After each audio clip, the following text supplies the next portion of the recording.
Okay, so have you heard of essentialism? Yeah, I've come across it. We're going to do a deep dive into it today. Cool. So it's all about, figuring out like what really matters Mm-hmm. and ditching everything else. Yeah. And so we're going to use Greg McKeown's book as our source. Okay. We have a nice summary prepared, and I think it's going to be really helpful Sounds good. for anyone who's feeling kind of overwhelmed or just, Yeah, like they're not as effective as they could be. for sure. You know what I find interesting about McKeown's approach? What's that? He doesn't treat it as some like Well, time management hack. yeah. It's more like a whole philosophy of Yeah. life. Like, It is. It's about how you spend your energy, exactly. not just your time. Yeah. And he starts out with this really interesting story about Okay. Sam Elliott, Yeah. This Silicon Valley I executive. don't know him. And Okay. the guy was like classic overachiever, said yes to everything, Oh, yeah. every committee, volunteered for everything. Jim. And I've been there. he just kind of reached that burnout point, Yeah, you know? totally. And it's not even just overachievers, though, right? Right? It's anyone who just tries to please everybody, Yeah. Be everything to everyone. instead of focusing on what matters. And his mentor really interestingly steps in and is just like, What'd he say?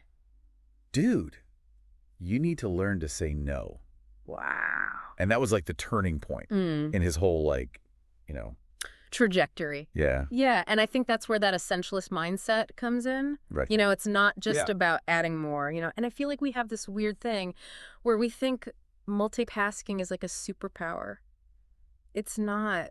Cool. It's just spreading yourself thin. So are you saying that focus is the real superpower? I think so, yeah. I like that. Yeah. But how do we even know what to focus on? Well, so he talks about the success paradox, which is this idea that, like, the more successful you get, Yeah. the more demands on your time you get. So it's like the reward for doing well is more work. Yeah, pretty much. Oof, that's kind of bleak. It is, unless you choose to be an essentialist. Okay. You have to make that decision Mm-hmm. that, hey, success is great, but not if it costs me everything. So how do we make those choices? I mean, there's always going to be pressure to say yes to stuff, right? How do we push back against that? Well, so he gives this 3-step process. Okay, I'm ready. The first step is check if it's even, like aligned with your core purpose, Okay. like what matters to you. Not what everyone else expects of you. Exactly. That's where I think a lot of people trip up. I think so too. They don't even know what they stand for, so they just kind of go with the flow, Exactly. which, might be taking them in the wrong direction. Totally the wrong direction. Yeah. Okay, what's step 2? Step 2 is what are the trade-offs? Okay. Like, okay, so this sounds cool, yeah, this new project. but what am I giving up to do it? Exactly. And I think that's where the Yeah. non-essentialists kind of get lost. They just see that shiny new thing. Right. They don't see the cost. The cost, exactly. Yeah. And then the third one is, can you delegate it Yeah. or eliminate it? Okay. Yeah. This is where I think a lot of people get stuck. Yeah. Delegating feels like you're giving up control, Mm-hmm. and eliminating feels like you're admitting defeat or something. Oh, for sure. But it's actually the opposite, right? Yeah. It's like you're saying, Taking control. I'm choosing to win Yeah. in the areas that really matter. Yeah. And speaking of winning, Okay. he throws out this concept called the 10x rule. Okay. What's that? Basically, he's saying set goals 10 times bigger. Wait, 10 times bigger. 10 times bigger But, than you think is, like, okay. reasonable. Isn't that setting yourself up for failure? Well, it would be if you were sticking with your old way of thinking. Okay. But the 10x rule is designed to, like, shatter those limits that we place on ourselves. So, like, instead of going for a 5% raise, Right. I should be going for a 50% raise. Well, yeah. I mean, it's not about the Okay. specific number. It's about the mindset. I see. He talks about how early on in his career, Yay. he realized he was putting in the same amount of effort, Hmm. but just getting way smaller results because his goals weren't ambitious enough. That's interesting. So it's not even about working harder. Yeah. It's about thinking bigger. It's like that whole you miss 100% of the shots you don't take. Exactly. And of course, there's always going to be that, like, Yeah. fear of rejection, like, who do you think you are? Totally. But essentialists choose to believe in themselves anyway, I love that. even when it's scary. Okay, now this is where I'm getting a little tripped up. What's that? How does being unavailable make you more valuable? Well, it seems counterintuitive. It does. Because we live in this, like, always-on culture. Right. But if you're constantly available, Yeah. people will take you for granted. Yeah, it's like familiarity breeds contempt, right? Exactly. You're always there. If you're always there, you're Yeah. not special. Not valuable. I'm invaluable, yeah. So when you're selective with your time, Yes. that's when it becomes like More valuable. more precious. Like, do you remember Franz Johansson? I don't. He Fill me in. implemented this thing called no phone day at his company. No phone day. Yeah, a whole day where nobody could use their phone. What? How did that work?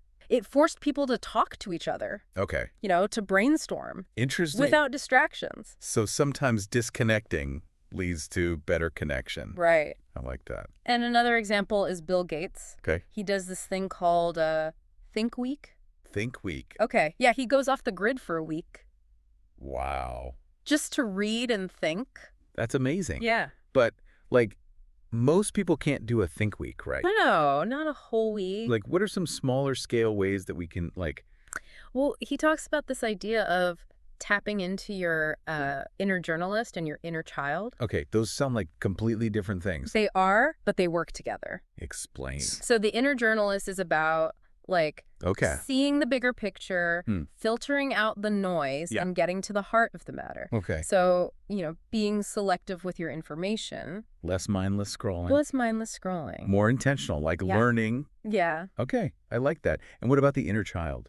Well, that's about remembering, like, the joy of play and exploration, Mm-hmm. not just for, like, personal life, Yeah. but because that's where creativity comes from. If you're too serious, your brain can't make those creative connections. Totally, yeah. Okay, that makes sense. And honestly, who doesn't want more play in their life?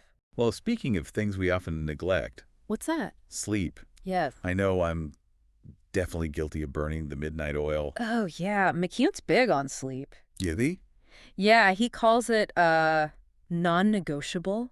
Okay. And get this, like, What? companies like Google are embracing it too. Great. They're putting nap pods in their offices. Nap pods at work. Yeah. That's amazing. Isn't that cool? Yeah. So I think, Aye. it goes back to that idea of extreme selection. Extreme selection. Yeah, you're choosing the vital few activities Okay. and ruthlessly cutting the rest. And sleep is in the vital few. Sleep is vital. Okay. Right. So we got to sleep, we got to play, we got to say no. Right. This is starting to sound like a pretty good life, actually. It is a good life. Okay, so tell me about this 90% rule. Okay, so it's about making decisions Mm-hmm. based on, like, how well it aligns with your priorities. Okay. So imagine a scale of, 0 to 100. Okay. If something doesn't score at least a 90, it's a no. Wow, that's a high bar. It is a high bar. But I could see how that would make you really picky about what you commit to. Exactly. And it's about saying, hell yeah, Yeah. to the things that you're really excited about, and Right. just a polite no to everything else. That makes a lot of sense. Yeah, it's about respecting your own Yeah. time and energy. Okay, so we're getting good at saying no now. Yes. But life doesn't always go according to plan, right? Ever. So how do we handle those curveballs? Well, that's where building buffers comes in. Buffers. Yeah, think about it like Okay. having reserves, Oh, time, resources, energy okay. to handle the unexpected. Okay, so instead of scheduling every minute of every day, Right. I should leave some wiggle room. Leave some wiggle room. Yeah. Right. Emergencies, life. Yeah, like life happening. Life happening. Yeah. Exactly. He uses this great analogy. Ooh, I love analogies. Remember the story of Joseph in the Bible? Vaguely. He advised the Pharaoh to, like, store grain. Okay, during the good times to prepare for the famine. That's a really good analogy. Right. It's about being proactive Yeah. and building that resilience into our lives. The essentialists know that life is full of surprises. Yeah. So they plan for them. Okay, so we're saying no. Yes. We're building buffers, Mm-hmm. and we're aiming 10 times higher than we thought was possible. Right.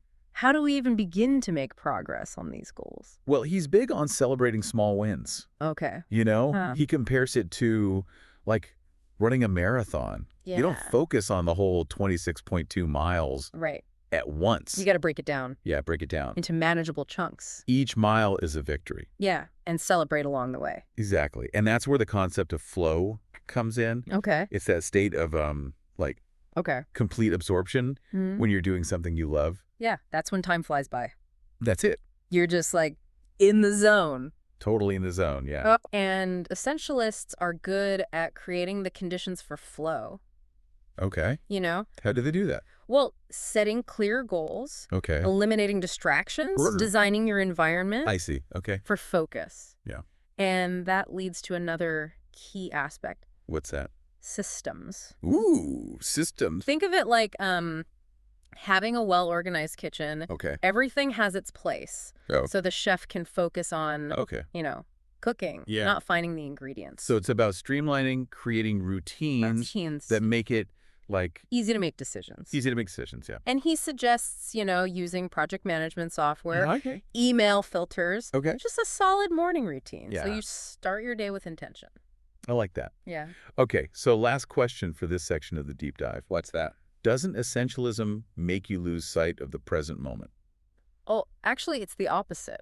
Yeah. He says it's the non-essentialists Okay. who are stuck in the past, Okay. regretting things, worrying about the future. They're so busy chasing the next thing Yeah. that they miss out on what's right in front of them. Totally. That makes sense. Essentialists understand that the Yeah. present moment is all we really have. And that includes pausing Pausing, yes. and just being. And just being, yeah. It's not about being a robot. Yeah, It's about being mindful and intentional. exactly. Okay. My mind is officially blown. That's a lot to think about. We've covered so much ground already. Yeah, we have. I've talked about saying no, Mm-hmm. embracing JOMO, Jomo. the power of nap pods. Hot pods, yeah. Where do we go from here? Well, in part 2, we're going to talk about how to actually APPLY these principles. So we got the theory down. Now it's time for the practical stuff. Exactly. Can't wait. Should be good. So we talked about all the theory behind essentialism, but how do we actually apply this stuff to real life? Yeah, that's the big question, right? So I'm thinking specifically at work, Yeah. when things get super busy. Mm.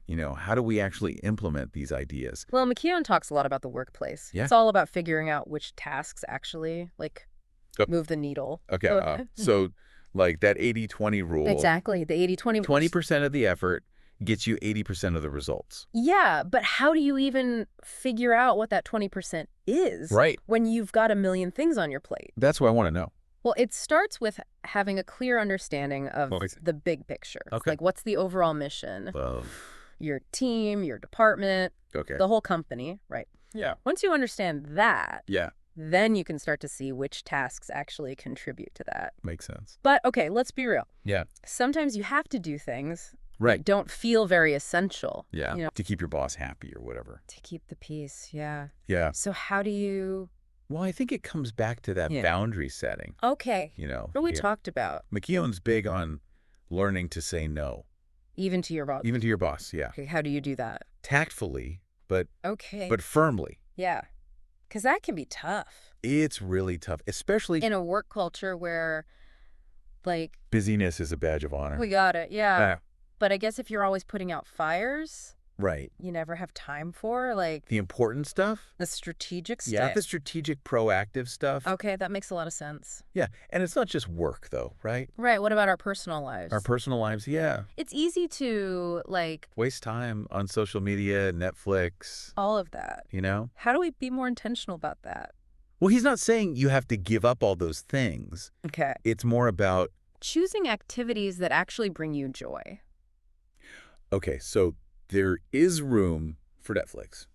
There's room for Netflix, Yeah, but choose it consciously, I like that. not just passively consume it. Oh, you know what? I've had so many nights Yeah. where I'm like, what did I even do for the last 3 hours? I know. And it's just Instagram, It just disappears. It's scary. Yeah, and it's not even just about the time. It's about what you're taking in. What you're taking in, yeah. If it's all negative or just fluffy stuff, Right, it's not. that can't be good for you. It affects your mental state. Yeah, it's we're curating Yeah, our experiences. exact. Exactly. Choosing what to focus on. I like that. Yeah, and it applies to relationships, too. It's not about ditching all your friends, Okay. but it's about Yeah. nurturing the relationships Yeah.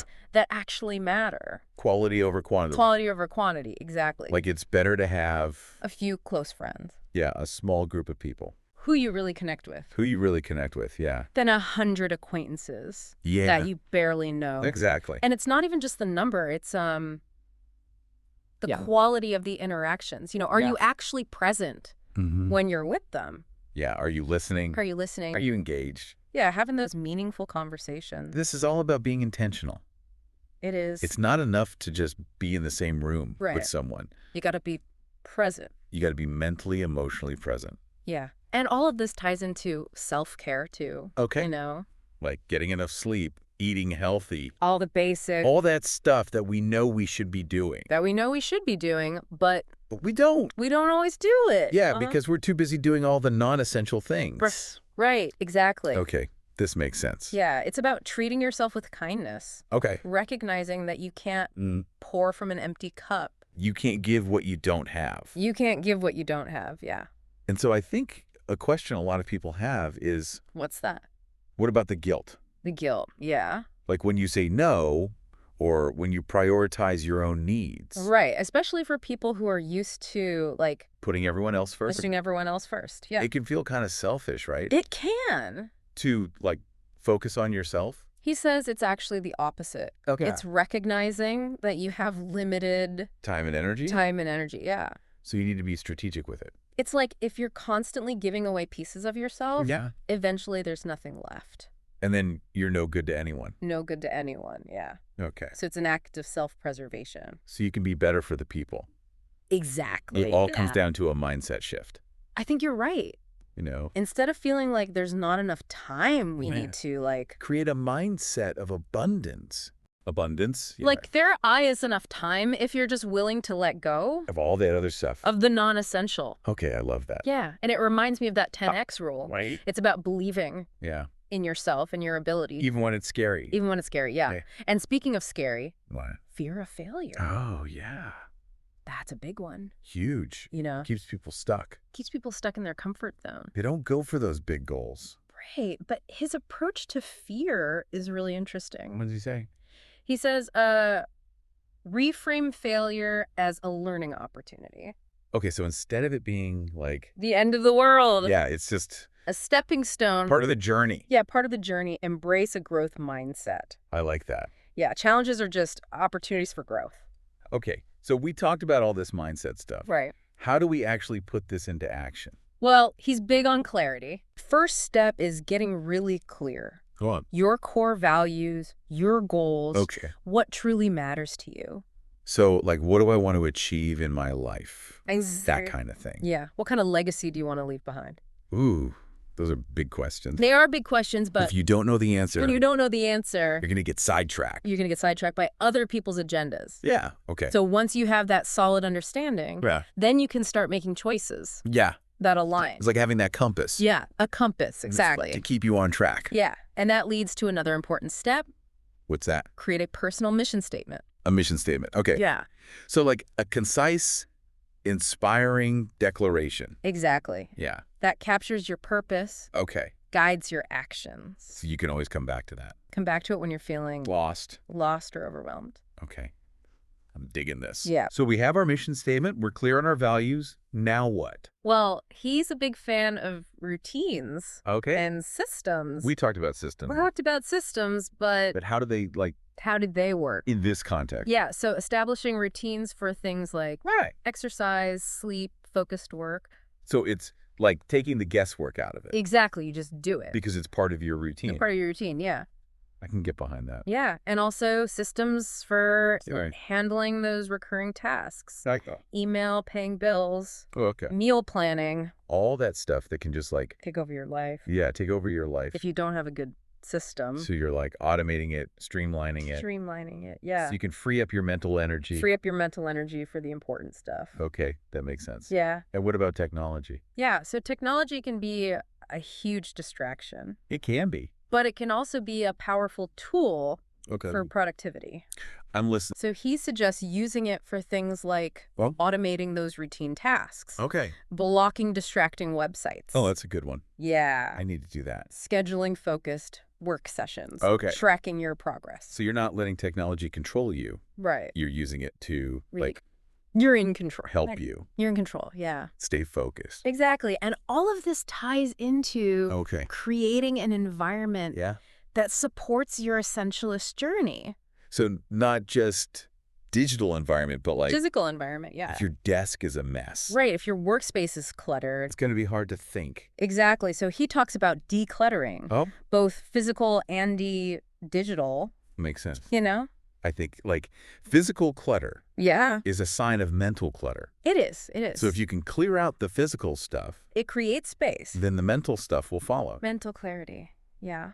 Okay, so... It's not just talking about your workspace. Good. Your home, your car, Okay, your social media feeds. that's all connected. It's all connected, yeah. This is making me want to go on a decluttering spree. I know, right?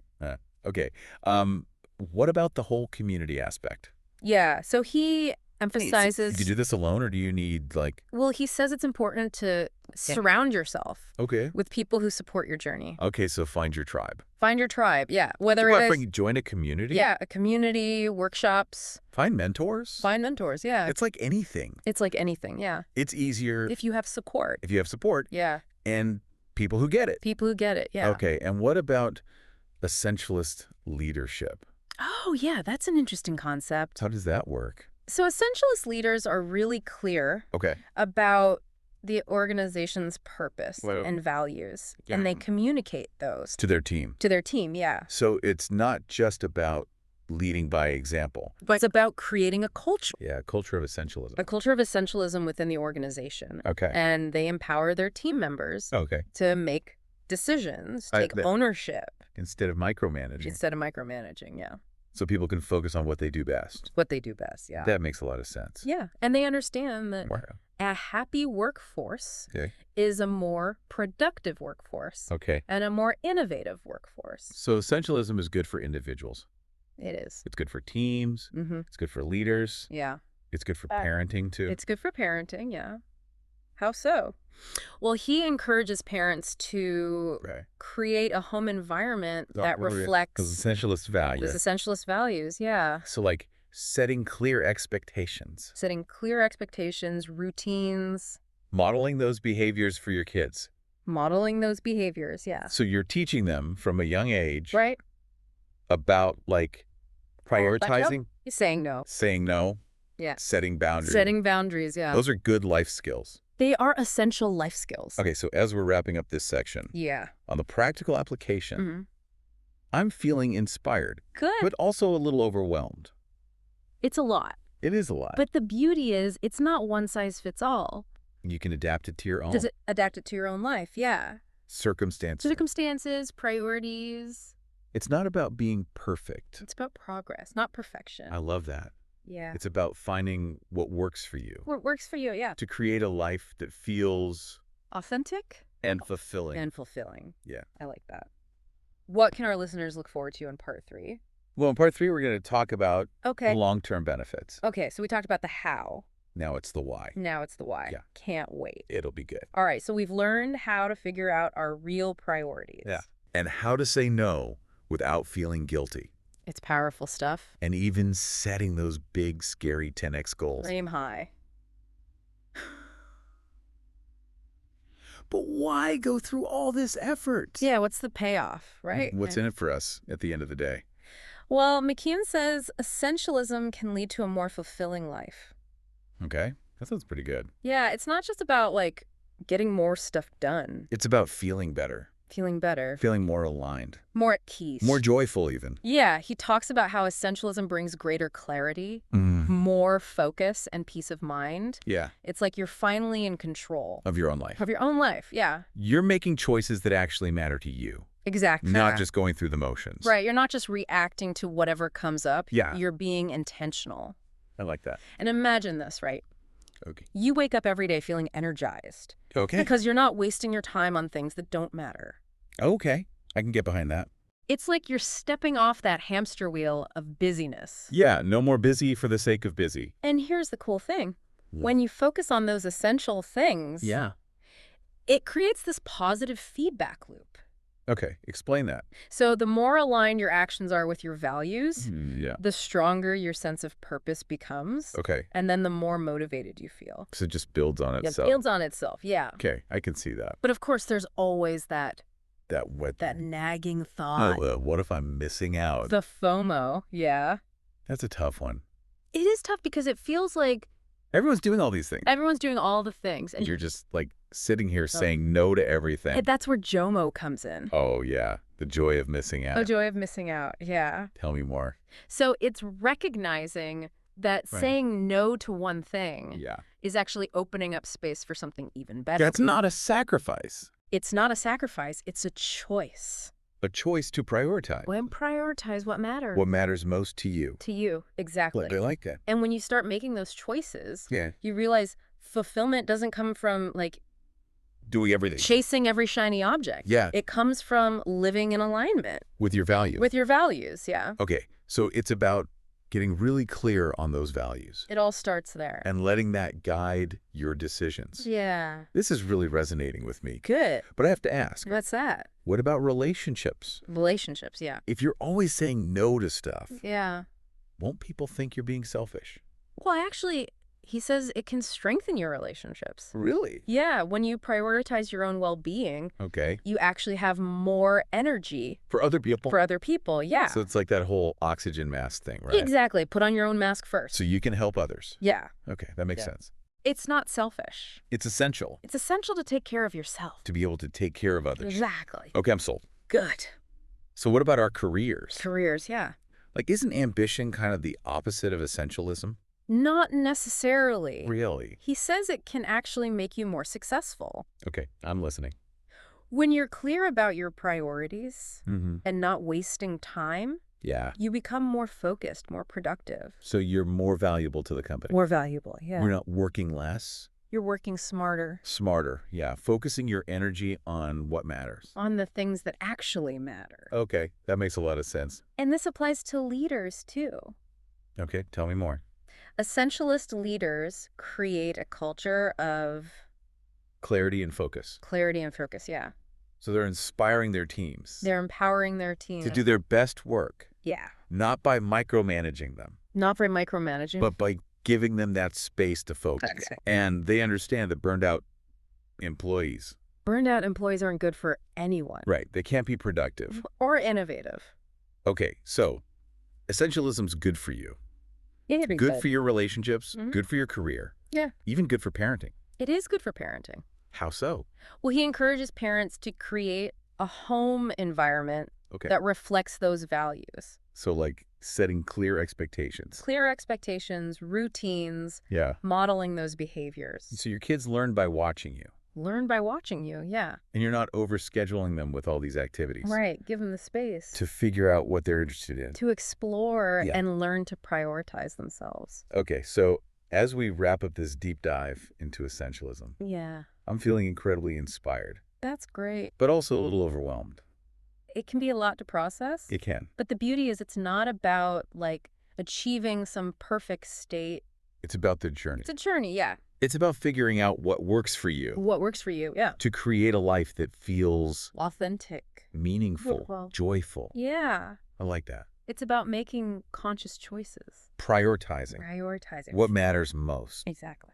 Okay, well, it's been an amazing journey It has. exploring all these ideas with you. Thanks for having me. So what's the one thing you hope our listeners Take away from this deep dive. take away from this deep dive? I hope they remember that essentialism, Yeah, it's not a destination, Well, it's a direction. I love That it. a process, Mhm. self-discovery, Mm. refinement, Yeah. intentional living. Okay, And it's a journey worth taking. absolutely. It is. Well, thank you so much for joining us My pleasure. on this deep dive into essentialism. Yeah, thanks for having me. We hope you found it valuable I hope so. and inspiring. Yeah. Until next time, Yeah.